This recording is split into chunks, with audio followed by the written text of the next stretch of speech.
올라온 구세주 예수님 내 주 참능력에 주시로다. 검바위 및 샘선 그곳으로 내 영혼을 숨기시네. 메마른 땅을 종일 걸어가도 나 피곤치 아니하며 저 위험한 곳 내가 이를 때면 검바위에 숨기시고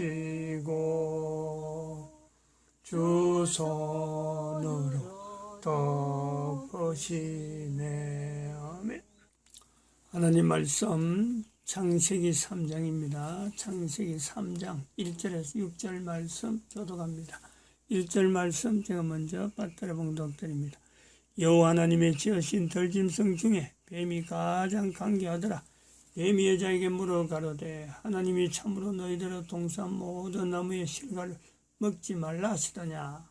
여자가 뱀에게 말하되 동산 나무의 실과를 우리가 먹을 수 있으나 동산 중앙에 있는 나무의 실과는 하나님의 말씀에 너희는 먹지도 말고 만지도 말라 너희가 죽을까 하노라 하셨느니라. 뱀이 여자에게 이르되 너희가 결코 죽지 아니하리라. 너희가 그것을 먹는 날에는 너희 눈이 밝아 하나님과 같이 되어 선악을 알 줄을 하나님이 아심이니라. 여자가 그 나무를 본즉 먹음직도 하고 보암직도 하고 지혜롭게 할 만큼 탐스럽기도 한 나무인지라.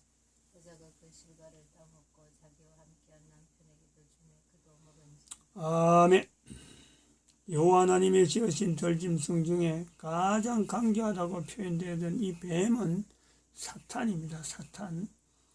사탄은 인간 이전, 인간 존재 이전에 존재했고 인류 종말의 시대라고 하는 이 시대를 거쳐서 태양계 은하계 자체가 사라지더라도 사탄은 존재합니다. 인간의 대적이라. 인간의 대적이라는 입장보다는 하나님의 영광에 도전한 그 존재입니다. 인간 이전의 존재입니다. 그리고 이 인간 이전의 존재인 사탄은 늘 인간으로 하여금 하나님과 같이 있는 것을 싫어하는 거예요. 영혼이 같이 있다는 이것 자체는요, 하나님과 인간이 영혼이 같이 있다는 것에 사탄이 인간을 대적한다는 말이 이 부분을 이야기합니다. 하나님과 같이 있는 것을 싫어하고 이걸 못 보니까 이걸 보는 것 자체가 사탄은요, 그 자체가 감옥이고 괴로움입니다. 그래서 그거를 하지 않게 하기 위해서 인간으로 하여금 존재된 인간으로 하여금 계속해서 하나님과 멀어지게 만드는 그 일이 첫 번째 일입니다. 사탄의 존재에 우리가 사탄의 존재를 안다 그러면 바로 이 부분을 제일 먼저 알아야 됩니다. 창세기 3장 1절이 바로 그 내용을 이야기하죠. 참으로 하나님을 빙자하면서 자기가 참 대단히 능력이 있다고 자기를 비춰서 하나님을 빙자하고 있는 이 사탄의 악한 모습, 인류사에서 나타난 대로 1500년간 존재하는 교황제도가 바로 이러한 사탄의 하수인, 사탄의 대리인, 그 위치에 1500년 동안 인류를 분탕질을 한 겁니다. 이 인류가 분탕질 당하면서 나는 깨끗하다 할 사람이 아무도 없어요. 이거 우리가 분명히 이야기해야 됩니다. 창세기 3장 1절에서도 인간이 하나님 앞에 떠나는 그 일이 났을 뿐더러 사탄이라고 하는 존재가 있으면서 하나님을 빙자해가지고 사탄이 일을 하고 있는 이 교황제도를 여전히 인간들이요 하나님의 자리를 두는 이 엉터리 같은 일을 한단 말이죠.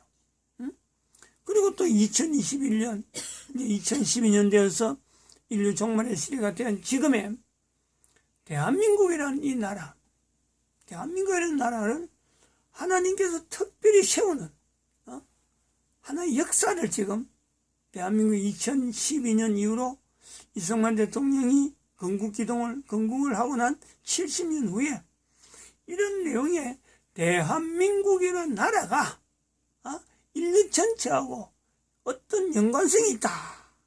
이 부분을 두고 지금 정광훈 목사가 선지자로서 이승만 대통령으로 시작되는 대한민국의 이 내용을 지금 전 세계에 알리고 있는 겁니다.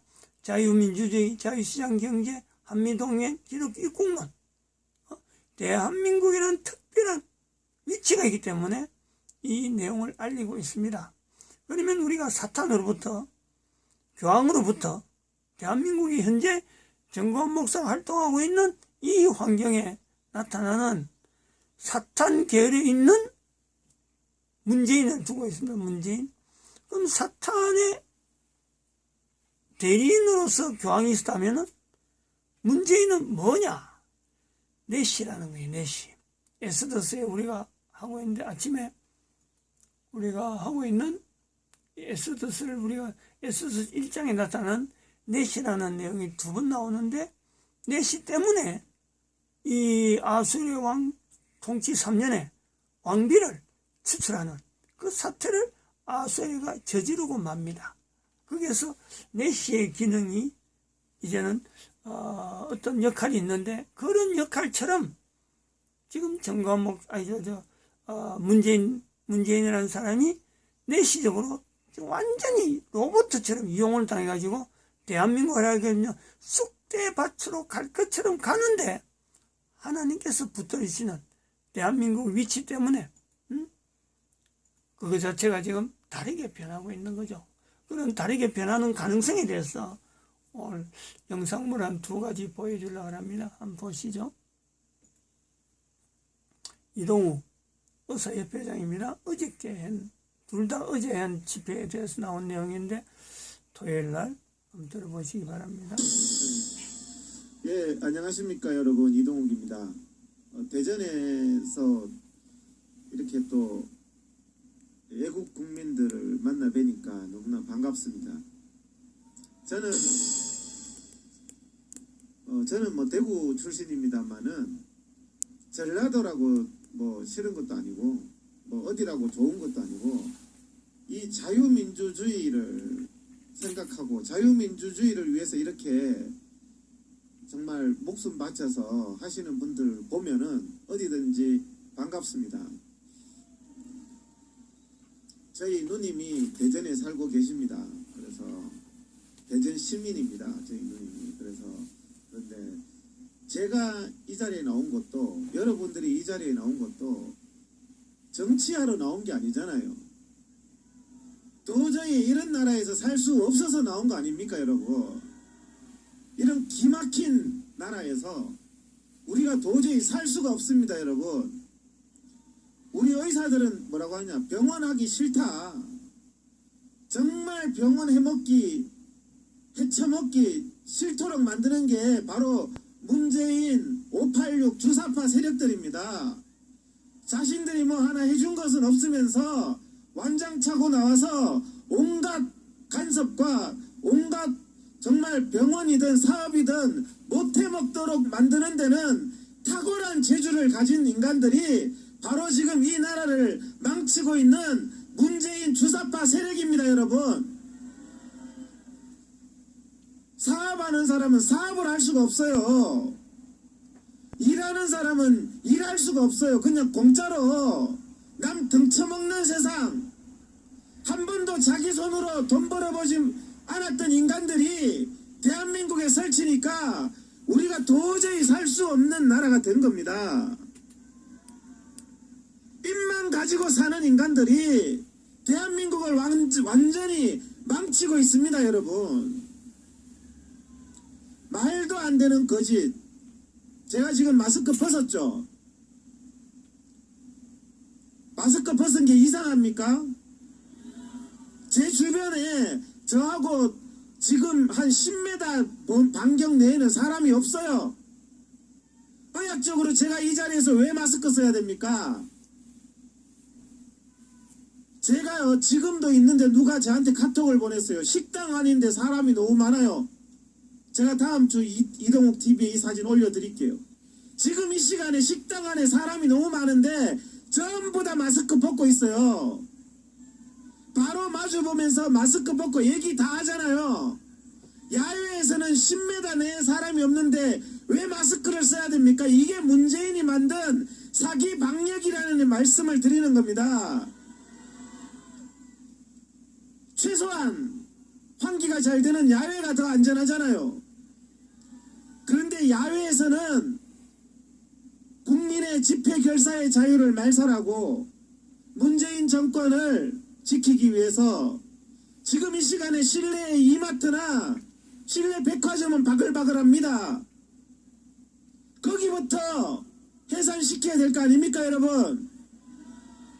이런 거짓된 방역으로 국민의 생명보다 중요한 집회 결사의 자유를 말살해 온 것이 문재인입니다, 여러분. 국민의 집회 결사의 자유는 목숨보다 소중합니다. 지금 서울에서는요 10명 이상 야외 집회를 못해요. 코로나 때문입니까?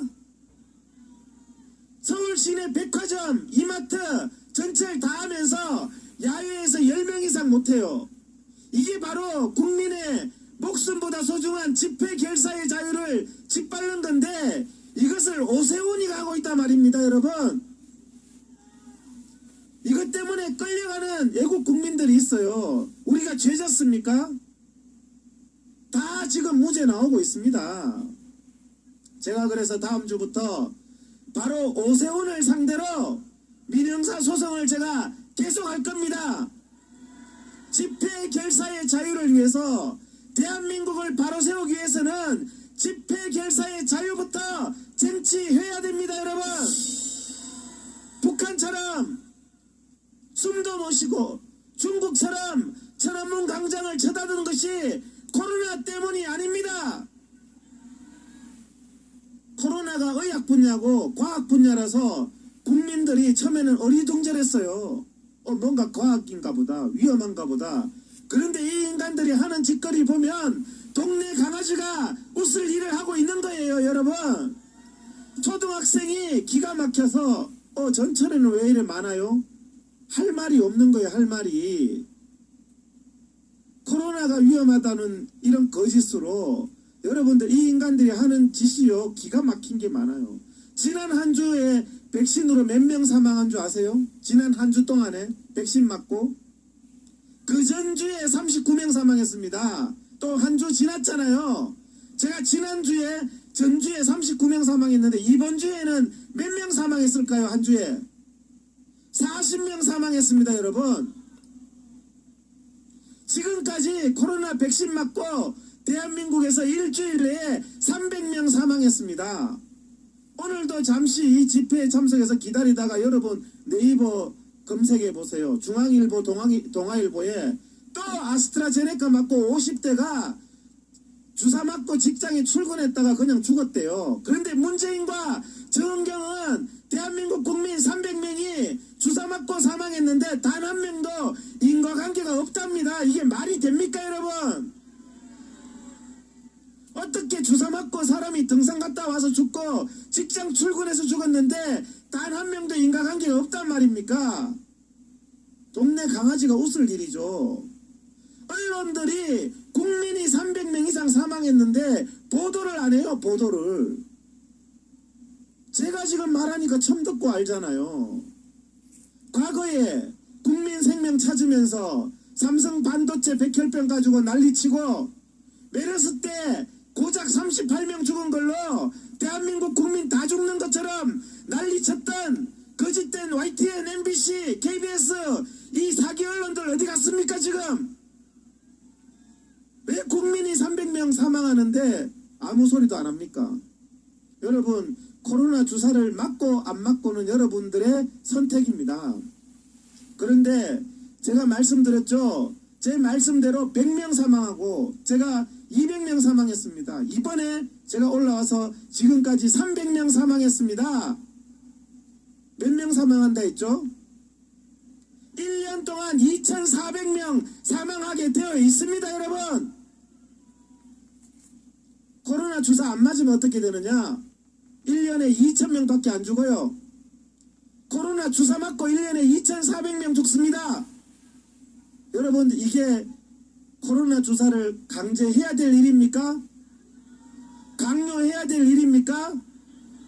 북한처럼 배급제로 매달 며칠 날 출석부 부르면서 갔더니 당신은 아스트라제네카 맞아. 유럽, 미국에서는 다 기피하는 아스트라제네카 내놓고 대한민국 국민들이 6.25 직후처럼 줄 서서 맞고 앉았습니다. 이게 다 언론의 선동의 대가입니다, 여러분. 언론들이 대답을 해보세요. 이제는 오늘도 동아일보, 중앙일보가 제가 말해서 그런지 이제는 받아 쓰더만요. 또 아스트라제네카 맞고 멀쩡한 50대가, 요즘 50대가 한참 아닙니까? 여러분, 대한민국 군인이 코로나 걸려서 죽은 사람 봤습니까? 없어요. 코로나 백신 맞고 죽는 군인은 이제 나와요. 왜 맞죠? 여러분, 30대, 20대에게는요, 코로나 걸려봤자 증상도 없어요. 죽지도 않고 아프지도 않는 이 병을 예방하기 위해서 왜 여러분들 20대, 30대 아들이 코로나 주사를 강요받아야 됩니까? 군대에서 주사 안 맞으면 마스크 쓰고 잘해요. 이게 인권 침해 아닙니까, 여러분? 어디서 이런 짓을 해요? 주사 왜 맞으라고 강요하나 봤더니 제가 지난주에 페이스북에 올렸어요. 우리 회원 중에 한 사람이 저한테 제보를 했어요. 미국에서 왔는 얀센이 국민들한테 빨리 나라고 주사가 병원에 들어왔는데 유효기간이 6월 26일이에요. 6월 26일. 며칠 안 남았어요. 며칠 남지도 않은 유효기간을 미국에서 떨이로, 미국에서요 전부 폐기 처분하게 돼 있어요. 지금 얀센을. 유효기간이 지나가지고. 여러분들 유효기간 열흘 남은 거, 20일 남은 거, 여러분 집에 있는 못 먹는 거 옆집에 주는 거나 마찬가지예요.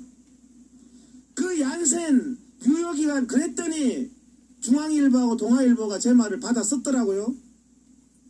유효기간 6월 26일이다. 그랬더니 문재인이하고 정은경이 뭐라고 대답했는지 압니까? 언론에다가.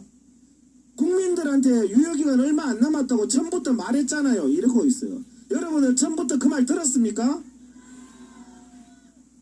국민들한테 뭐라 그랬는데 동네마다 현수막 걸어놓고 백신 외교 성공이네, 한미 정상회담 성공이네, 그 현수막 걸어놓고 국민 개돼지 취급했지 않습니까, 여러분?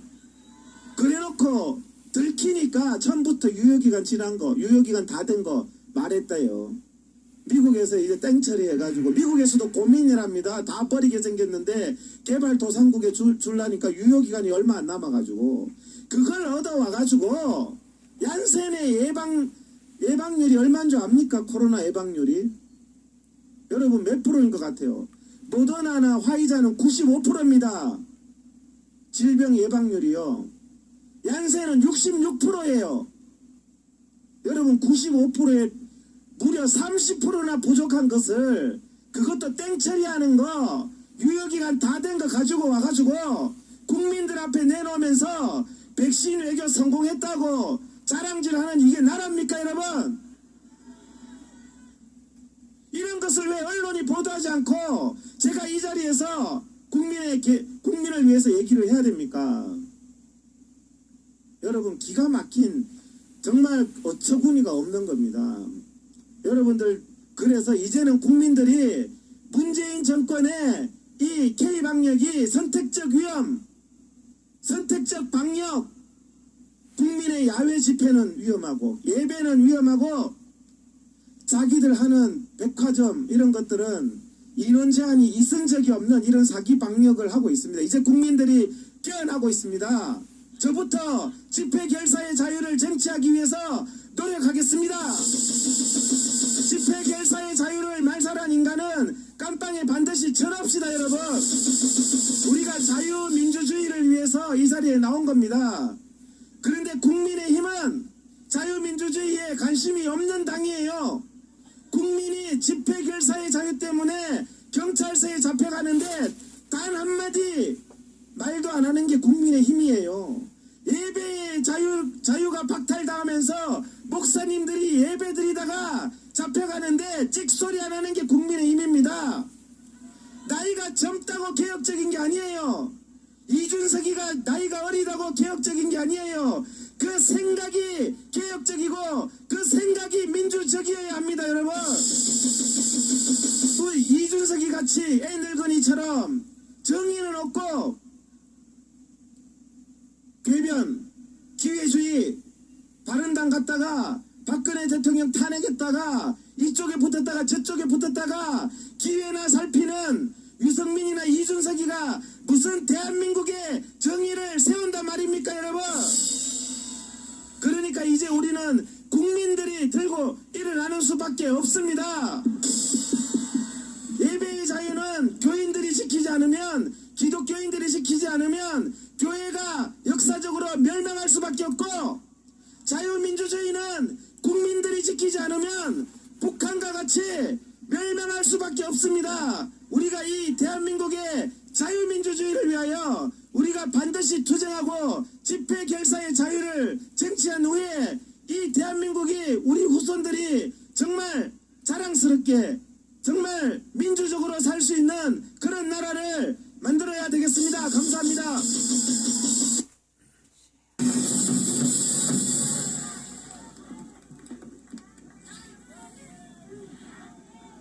아멘, 감사합니다. 반갑습니다. 양메리라고 합니다. 네, 앞에서 소개해 주셨듯이 저는 24세 98년생 양메리고요. 한국어 이름으로는 양주영, 주님께 영광이 되라고 이 땅 가운데 하나님께서 보내주셨습니다. 은혜 가운데 매일매일 살고 있습니다. 하나님께 영광 감사합니다. 네, 사실 제가 통역을 이제 맡은 지 몇 개월이 되었는데요.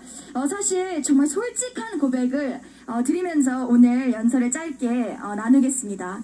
제가 사실 8월 15일 그 광화문 집회에 초청받았을 때가 부산 수영록교회에서 초청받아서 이 간증 집회를 할 때에 어느 권사님께서 연결을 시켜주셔서 그때 처음으로 목사님을 만나 뵙게 되고 8.15 집회에 서게 되었는데, 그때 당시 제 마음은 어떤 마음이었냐면, 딱 이번 8.15 집회 한 번만 서고 여기까지만 제가 하겠습니다. 하나님을 사랑하니까 제가 딱 여기까지만 하겠습니다. 이런 고백으로 주님 정말 뜨겁게 제 몸을 불살라겠습니다 했는데, 그 결과 4주 동안 격리가 되어서 더 뜨거운 격리시설에서 격리가 되었던 이런 웃기고 슬픈 스토리가 있습니다.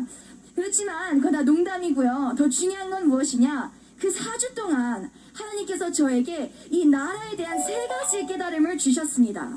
첫 번째는 무엇이냐, 정강훈 목사님과 또 목사님과 함께하는 여러 지도자님들과 또 여러분들, 우리 애국하시는 모든 국민 여러분들과 또 어르신 모든 분들이 하는 일이 결국은 이 대한민국 땅을 살리는 일이구나 라는 것을 제가 철저히 깨달았습니다. 아멘. 두 번째는 뭘 깨달았냐, 지금은 믿는 자들 가운데, 국민들 가운데 그렇기도 하지만 특히나 믿는 자들 가운데 하나님께서 마지막 때를 위해 알곡과 쭉정이를 가르는 때라는 것을 제가 깨달았습니다. 그리고 마지막 3번째는 무엇을 깨달았는가, 정말 저 영어 별로 실력 없어요. 근데 제가 오늘날 이렇게 올라와서 성령의 감동대로 하는 것은 저희 아버님께서 제가 중학교 3학년 때부터 정말 아프리카에서 오신 노동자 2분들을 앉혀놓고 주일날 저녁 하루 종일 교회에서 헌신한 저를 굳이 이태원 청정까지 데리고 가셔서 통역을 매주 시키셨습니다. 그 헌신의 한 까닭, 오늘날 이 때를 위해 하나님께서 저를 준비시키신 줄 믿습니다. 아멘. 모든 것이 하나님의 은혜인 줄 여러분 믿으십니까? 아멘. 맞습니다. 그래서 여러분, 하나님의 계획은 한치의 오차도 없고 하나의 실수도 없다는 것 믿으십니까? 아멘. 애국을 하다가 저도 이제 한 1년 정도 됐는데 이런 활동들을 하고 또 나라를 향해 기도를 할 때에 많은 분들이 시험이 들고 또 많은 분들이 낙심이 되어서 떠나가시는 분들도 있고, 또 교회 안에서는 아예 나라를 사랑하지 않는 그런 마음들을 갖고 계신 성도님들을 제가 많이 만나봤습니다. 그리고 그들이 한결같이 무슨 말씀을 하시냐, 이 세상은 이 땅은 하나님을 경외하는 마음이 없어. 애국해봤자 무슨 소용이야. 광화문 집회 가봤자 무슨 소용이야. 라면서 제 마음을 되게 찌르는 그런 소리들을 많이 하시더라고요. 그렇지만 그분들을 제가 이 시간에 비난하고자 하는 것이 아닌 정말 진리되는 말씀을 한 가지 드리고 싶습니다. 이 땅 가운데 문제가 되는 것은 하나님을 경외하는 세상 사람들이 없기 때문이 아니라 하나님을 경외하는 마음이 믿는 우리들 마음속에 없기 때문입니다.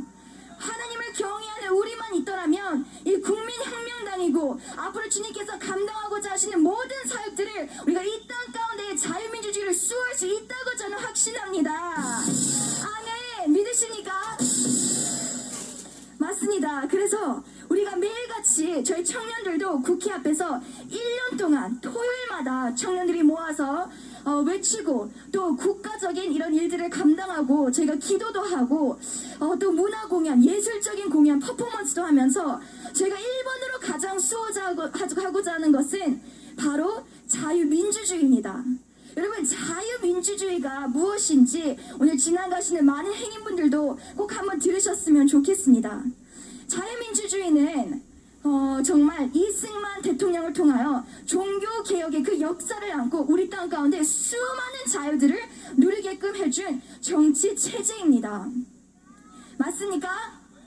맞습니다. 오늘날 대한민국이 있는 이유는요, 결국에는 앞에서 연설해 주신 모든 믿음의 선배님들과 또 지도자님들께서 하신 말씀처럼 이승만 대통령님과 또 박정희 대통령의 그 건국과 그 개발의 정신 때문에 오늘 제가 유학생활을 잘 무사히 마치고 여기에 서서 여러분들 앞에 이 은혜 시간을 나눈다고 저는 믿습니다. 아멘. 이 자유민주주의 짧게 요약해 드릴게요. 자유민주주의는 인간의 존엄성, 여러분 한 분 한 분이 존엄하고 귀하다는 그 믿음을 바탕으로 하여 자유와 평등과 사회 정의와 복지의 가치에 대하여 실현하는 정치 체제입니다. 그래서 우리가 오늘날 이 대한민국 땅에서 무엇을 누리죠? 종교의 자유를 누리고요, 사상과 양심의 자유를 누리고요, 표현의 자유와 언론의 자유, 집회의 자유, 모든 것이 우리가 너무나도 풍성히 누리고 있습니다. 그런데 오늘 포괄적 차별금지법 잠깐 언급하겠는데요. 이 포괄적 차별금지법은 언뜻 보았을 때는 남을 차별하지 마세요. 동성애자들 차별하지 마세요. 동물과 성관계를 나누는 사람들 차별하지 마세요. 겉으로 보기에는 차별을 금하는 좋은 법안 같지만 사실 구체적인 2조 2항의 그 제목들을 보면 앞으로 종교와 사상의 것도 포함이 되어 있기 때문에 오늘날 제가 앞에서 예수님 믿으세요, 동성애 반대합니다, 주체사상 반대합니다, 이런 발언들을 했을 경우 제가 감옥에 갇히고 처벌받는 그 악법 중에 공산주의 악법이 바로 포괄적 차별금지법입니다. 그렇다면 우리는 이미 이 대한민국을 살리기 위해서는 이 포괄적 차별금지법을 반대해야 될까요? 하지 말아야 될까요? 반대해야 됩니다. 우리는 반드시 자유민주주의 국가를 지켜야 되는데 짧게 나열해 보겠습니다. 첫 번째, 사상과 양심의 자유. 이 뜻은 내가 믿고 싶은 것을 믿어도 된다는 것입니다. 예를 들어 제가 길을 가다가 어떤 이단 사이비 종교 전도하시는 분이 저에게 이단 사이비 종교 가입하세요라고 해도 제가 그분의 그 자유를 탄압하고 억압할 수가 없어요. 제가 할 수 있는 것은 더 열심히 예수님을 전하면 된 줄 믿습니다. 아멘. 두 번째는 무엇이냐? 표현과 언론의 자유입니다. 내가 정말 믿는 나의 가치관을 내가 출판을 할 수 있고 방송에서 나눌 수 있는 것을 뜻하고 있는데, 제가 길을 가다가 또 예를 들어 내 친구가 자기가 진리라고 믿는 그리스 신화에 대한 책을 낸다 해도 저는 그분의 표현의 자유를, 언론의 자유를 탄압할 수가 없습니다. 다만 내가 할 수 있는 것은 더욱더 하나님을 알리는 책들을 출판하는 것이지요.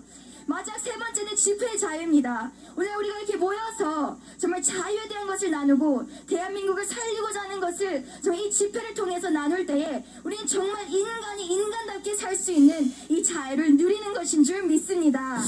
아멘. 오늘 스피치를 마치고 싶은데요. 사실 제가 한 번은 되게 뜻깊은 연설을 들은 적이 있는데 그분이 이런 말씀을 하셨어요. 우리가 종교인이 아니어도, 우리가 하나님을 믿는 크리스찬이 아니어도 모든 자유는요 종교의 자유에서부터 시작합니다.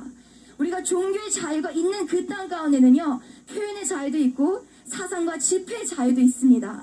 아멘. 그렇기 때문에 여러분, 목숨 바쳐서 이 땅을 6.25 전쟁 때, 또 Japanese imperialism, 일제 강점기 때 누가 자기 목숨을 바쳤죠? 바로 믿는 하나님을 경외하는 백성들이었습니다.